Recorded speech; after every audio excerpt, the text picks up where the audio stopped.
everyone, how are you? I hope you all are fine. In this video, we'll discuss about matter. Okay, in the previous video, we had already discussed about some intro about chemistry. Uh, that what is chemistry, what are the branches of the chemistry, ठीक है? तो आज हम लोग इस video में देखेंगे कि मैटर क्या होता है. तो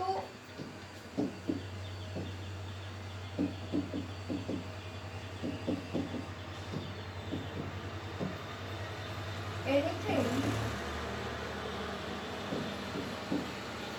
that having mass and ability to take space is called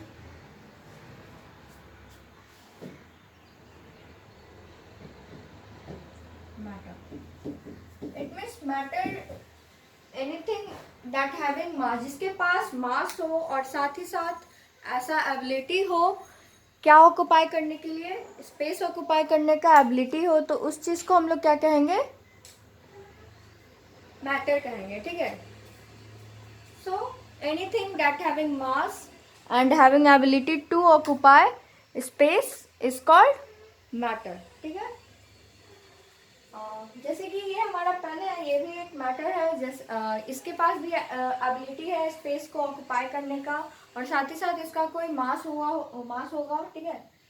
तो जो भी ऐसा थिंग है जिसके पास मास हो और साथ ही साथ स्पेस ऑक्युपाई करने का एबिलिटी हो, उस सब्सटेंस को हम लोग क्या कहेंगे? मैटर कहेंगे. ठीक है. मैटर को हम लोग physical on the basis of physical way में हम लोग 3 स्टेट में मैटर को डिवाइड करते हैं. पहला सॉलिड, दूसरा लिक्विड और तीसरा गैस. ठीक है. 2 स्पेशल स्टेट होते हैं, प्लाज्मा स्टेट और बोस-आइंस्टाइन स्टेट. ये है हमारा on the basis of physical state. ठीक है. तो मैटर को हम लोग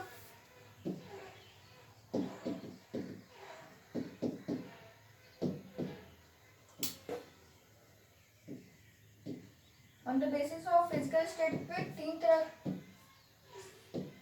से डिवाइड करता है. पहला सॉलिड स्टेट, लिक्विड और लास्टली गैस. ठीक है. और 2 हमारा स्पेशल स्टेट में आते हैं,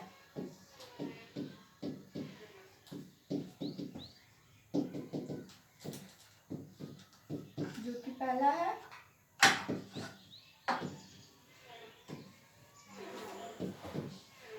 प्लाज्मा स्टेट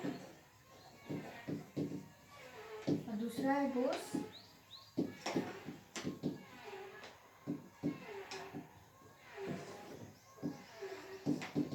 आइंस्टाइन कंडेंसेट.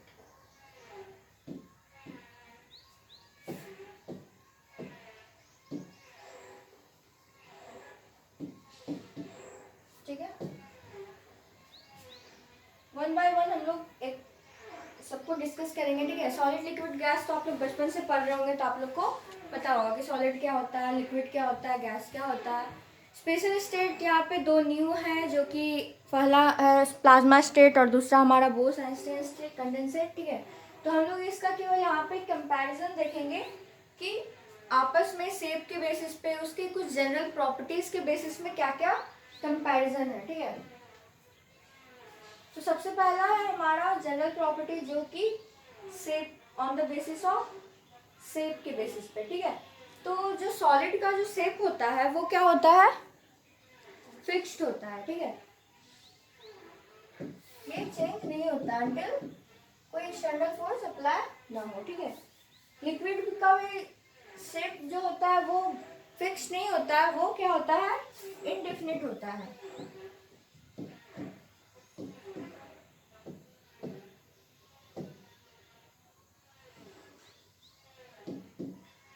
अगर हम लिक्विड को ग्लास के बॉल में डालेंगे तो वो ग्लास का शेप ले लेगा, बकेट में डालेंगे तो वो बकेट का शेप ले लेगा. ठीक है. तो ये इंडिफिनिट इसका शेप होता है.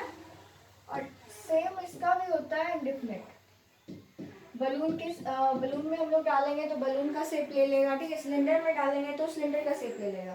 तो शेप के बेसिस पे अगर हम लोग देखें तो सॉलिड का शेप फिक्स होता है, लिक्विड का इंडेफिनिट होता है, मतलब जिसमें डालेंगे वो अपना शेप चेंज करते रहेगा। और गैस का जो है वो इंडेफिनिट होगा, वो भी चेंज होते रहता है। वॉल्यूम होता है वो भी फिक्स्ड होता है, आज जिसका वॉल्यूम सॉलिड का जो जितना रहेगा उतना ही आगे भी रहेगा। लिक्विड का भी फिक्स्ड रहेगा, अगर 50 ml है तो 50 ml ही रहेगा, चेंज नहीं होगा। बट गैस का क्या होता है, वो इंडेफिनिट वॉल्यूम होता है, वो चेंज होते रहता है, चेंज होता है, ठीक है।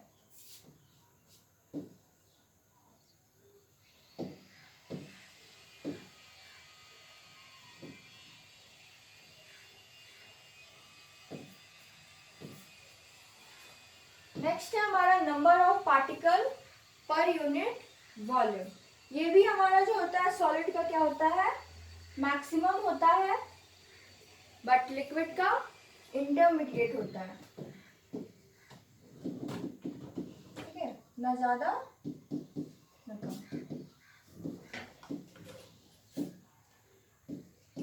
और इसका सबसे कम होता है, मिनिमम होता है, ठीक है।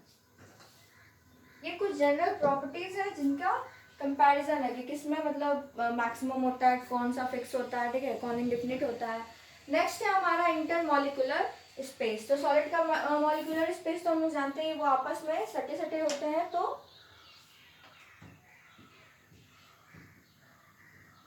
कैसा वो होता है, आपस में मतलब स्पेस उसका क्या होता है, कम होता है, क्योंकि वो क्लोज रहता है, ठीक है। तो ये हम कह सकते हैं कि इंटरमॉलिक्यूलर स्पेस सॉलिड का जो है वो मिनिमम होता है, बहुत कम होता है, इसका इंटरमीडिएट होता है और इसका मैक्सिमम होता है, ठीक है। इसका स्पेस मतलब ज़्यादा होता है, ठीक है, इंटरमॉलिक्यूलर स्पेस। नेक्स्ट है हमारा intermolecular force of attraction. Solid का बहुत ज़्यादा मतलब बहुत ज़्यादा फोर्स ऑफ अट्रैक्शन होता है, जिसके कारण ये हार्ड होता है, ठीक है।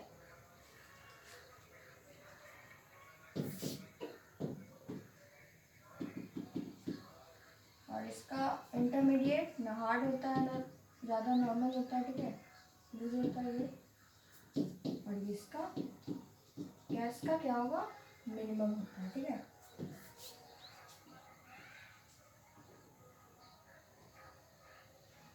नेक्स्ट है हमारा molecular motion of particle.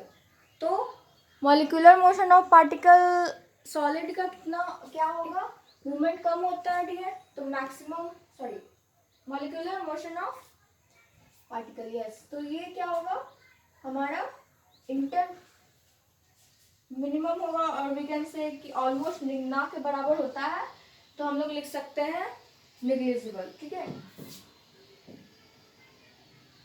Almost negligible. और इसका इंटरमीडिएट, ठीक है। मॉलिक्यूलर मोशन मतलब मॉलिक्यूल के अंदर जो मोशन होता है वो, ठीक है। तो सॉलिड में हमारा ना के बराबर होता है और लिक्विड में हमारा इंटरमीडिएट होता है। तो ना वाटर अगर फ्लोर पर आएगा तो वो मतलब एक प्लेस से मतलब जिधर की तरफ फ्लोर ढला हुआ रहेगा उधर की तरफ वो मतलब स्लाइड, और इसका मैक्सिमम होता है, ठीक है। गैस में मॉलिक्यूलर मोशन ज़्यादा होता है। फिजिकल प्रॉपर्टी की बात कर रहे हैं तो यहाँ पे सॉलिड का जो प्रॉपर्टी होता है वो हार्ड होगा, रिजिड होगा, ठीक है। और ये क्या फिजिकल प्रॉपर्टी, अगर हम लोग लिक्विड का बात करें तो ये इंटरमीडिएट होगा, ठीक है।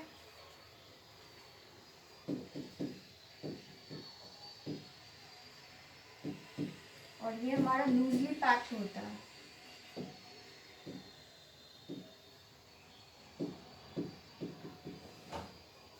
नेक्स्ट है हमारा डेंसिटी। अगर डेंसिटी के बेसिस पे हम लोग बात करें तो डेंसिटी हमारा सबसे ज़्यादा किस में होगा? सॉलिड में होगा।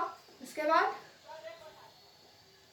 सबसे कम किस में होगा? गैस में होगा, ठीक है। और बच गया लिक्विड जो कि इंटरमीडिएट में आता है, न ज़्यादा।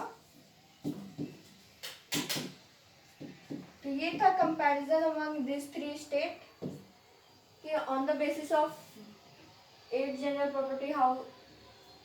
ओके, सो ये कुछ 8 जनरल प्रॉपर्टीज थे जिनके बेसिस पे इन तीनों को कंपैरिजन किया गया था कि कौन कितना, मतलब कौन क्या है, कौन फिक्स्ड रहता है, ठीक है। नेक्स्ट है हमारा एक पॉइंट जिसका मतलब होता है all three state of matter can be interchanged by the whenever appropriate physical force is applied. It means कि जब भी जितना भी ये थ्री स्टेट जो हमने देखा, सॉलिड, लिक्विड और गैस, इन तीनों को आपस में चेंज कर सकते हैं। कैसे चेंज करेंगे? जब उस पर कोई अप्रोप्रिएट फिजिकल फोर्स अप्लाई किया जाएगा तब वो आपस में इंटरचेंज कर सकते हैं। इसका मतलब हुआ date is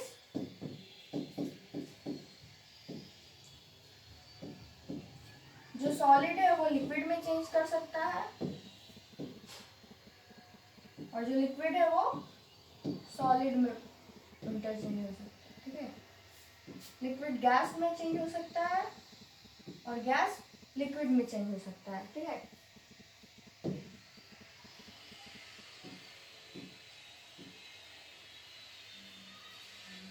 okay,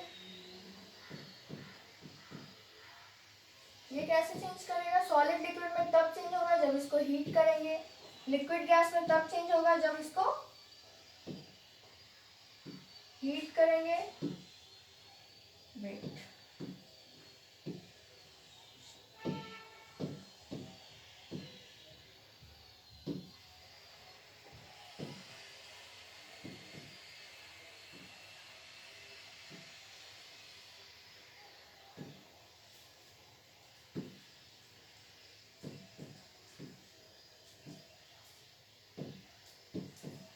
solid liquid में कब चेंज होगा? जब इसको हीट करेंगे। लिक्विड सॉलिड में कब होगा? जब हम उसको कूल डाउन करेंगे, ठीक है। लिक्विड को गैस में करने के लिए हम लोग को हीट करना पड़ेगा, मीन्स कोई ना कोई फिजिकल फोर्स हम लोग को अप्लाई करना पड़ेगा ताकि ये लोग आपस में इंटरचेंज हो सके, ठीक है। यहाँ पे सबसे अच्छा एग्जांपल हम लोग आइस का ले सकते हैं। फॉर एग्जांपल आइस जो कि अभी सॉलिड स्टेट में है, अगर इसको हम लोग को लिक्विड में करना है तो क्या हम लोग करेंगे? इसको हीट करेंगे, ठीक है। तो हीट करेंगे तो ये हमारा जो है आइस किसमें चेंज हो जाएगा? वाटर में चेंज हो जाएगा, यानी लिक्विड में चेंज हो जाएगा। वाटर हम लोग ले सकते हैं, ठीक है। वाटर को जब हम लोग हीट करेंगे तो क्या वो वेपर में बन जाएगा, ठीक है। इट मीन्स गैस में वो चेंज हो जाएगा। और अगेन हम लोग जब वेपर को वाटर में लाना है तो इसको क्या करेंगे? हम लोग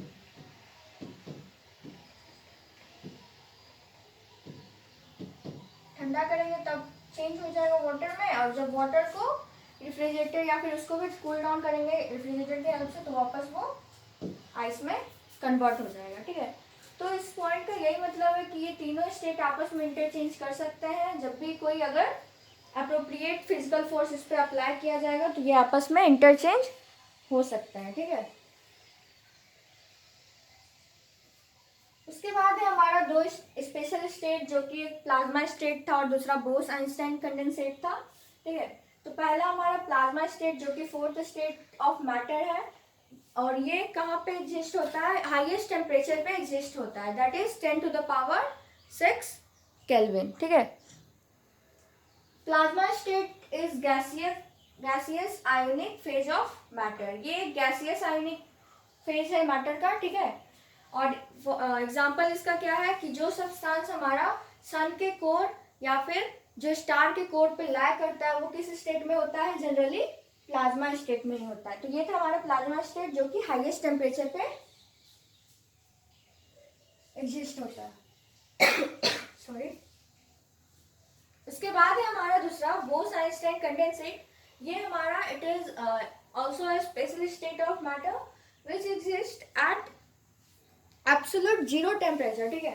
एब्सोल्यूट जीरो टेम्परेचर पे जो मतलब मैटर जो स्टेट ला करता है वो कौन सा स्टेट कहलाता है, बोस-आइंस्टाइन कंडेंसेट, ठीक है। दैट इज जीरो केल्विन और -273.15 डिग्री सी, ठीक है।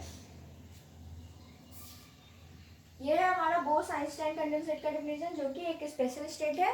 कहाँ पे एग्जिस्ट होता है, जब एब्सोल्यूट जीरो टेम्परेचर पे ये स्टेट एग्जिस्ट होता है, ठीक है।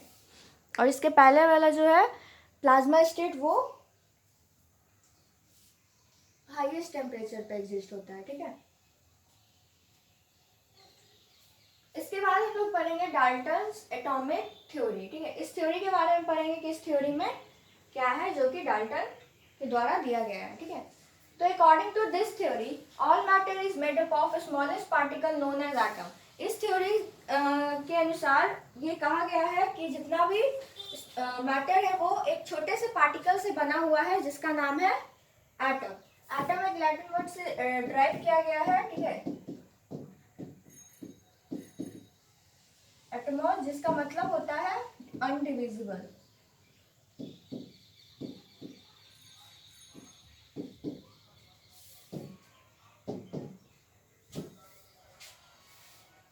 ठीक है, इसका मतलब होता है अनडिविजिबल।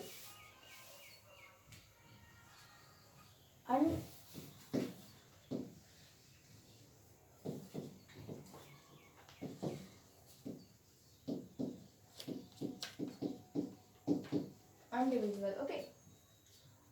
सो इस थ्योरी जो डाल्टन के द्वारा दिया गया था, उस थ्योरी का क्या मतलब हो, सॉरी, इस थ्योरी के अनुसार ये कहा जाता है कि जितना भी हमारा मैटर होता है वो किससे बना हुआ है, स्मॉलेस्ट पार्टिकल एटम से, ठीक है। नेक्स्ट है हमारा, सिंस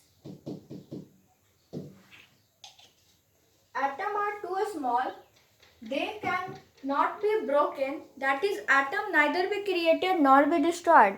it means कि एटम सबसे छोटा होता है और ये तो इसको तोड़ा नहीं जा सकता है, और साथ ही साथ ये कहा गया है कि एटम कभी बनाया भी नहीं जा सकता, यानी neither be created nor be destroyed, मतलब ब्रोक करके तोड़ा नहीं जा सकता, खत्म नहीं किया जा सकता, ठीक है।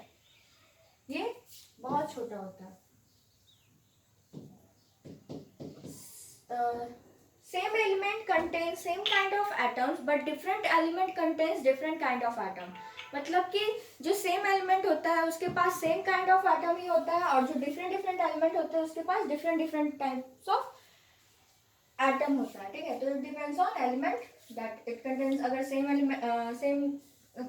एलिमेंट रहेगा तो सेम काइंड ऑफ एटम रहेगा, नहीं तो डिफरेंट काइंड ऑफ एटम होगा, ठीक है। तो ये जितनी भी बातें हैं वो सारे डाल्टन के द्वारा डाल्टन की इस थ्योरी के द्वारा बताया गया, ठीक है। नेक्स्ट है हमारा, an element is made up of only one kind of atom and these atoms are completely identical to each other, ठीक है। तो ये जो एलिमेंट होता है वो केवल एक ही काइंड ऑफ एटम से बना हुआ होता है, और ये जितने भी एटम्स होते हैं वो कंप्लीटली आइडेंटिकल होते हैं आपस में, ठीक है। In all respect to shape के बेसिस पे भी, साइज के बेसिस पे, और इवन मास के बेसिस पे भी ये लोग आइडेंटिकल होते हैं। नेक्स्ट पॉइंट है हमारा, atoms or element when combined together in their fixed ratio as a result compound is produced। it means जब atom और element को एक fixed ratio में मिलाया जाए, combine किया जाए, तब वो क्या रिजल्ट में होता है, कंपाउंड का प्रोडक्शन होता है, ठीक है। उसके बाद है हमारा, this theory provides the foundation of laws of conservation of mass and also the laws of conservation of atom। ये जो लॉज है जो आप लोगों ने 9th में भी पढ़ा होगा, ठीक है, और कुछ पार्ट इसका 10th में भी है, laws of conservation of mass का, ठीक है। तो ये जो थ्योरी है इस फाउंडेशन को भी प्रोवाइड करता है, ठीक है।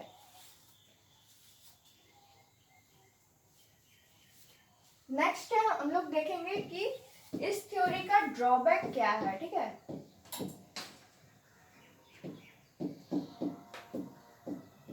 Drawbacks of